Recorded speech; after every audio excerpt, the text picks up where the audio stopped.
Bahodirjon, shu bugungi kungacha men dunyoning 32 davlatini ko'rishga muvaffaq bo'ldim. Men dunyodagi eng manaman degan laynerni sayohatga chiqdim.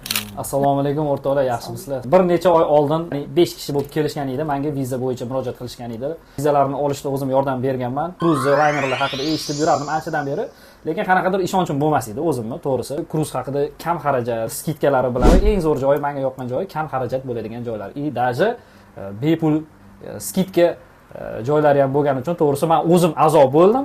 Sayohat qilmoqchi bo'lsa aynan layner bo'yicha bemalol bizga murojaat qilsanglar, xudo xolasa 100% bo'lib hamma narsani sizlarga tushuntirib beramiz. Assalomu alaykum hurmatli sayohatchilar. Albatta shu kruiz sayohatiga chiqqaningizga shunga amin bo'ldikki, ya'ni bir varakayiga bitta chiqqaningizda bir necha davlatda demak sayohat qilib kelasiz. Misol uchun agar Yevropa yo'nalishi bo'yicha chiqqan bo'lsangiz, Italiya bo'lsa Italiyaning bir nechta shaharini, keyingi davlat Ispaniya bo'ladigan bo'lsa Ispaniyaning bir necha shaharini ko'rishga muvaffaq bo'lasiz. Chegirmamizda 17% chegirmamiz bor, 25% chegirmamiz bor, 50% chegirmamiz bor va kompaniyamizda tasavvur qiling, partnyorlarga aynan bizga o'xshagan sayohatchilarga bepul sayohat taqdim qilyapti. Haqiqatan har bir varog'imizda shunga vizalarimiz bor. Mana shu kompaniyadan demak olingan o'sha putevой listlarimizga ham katta podдержка bo'ldi.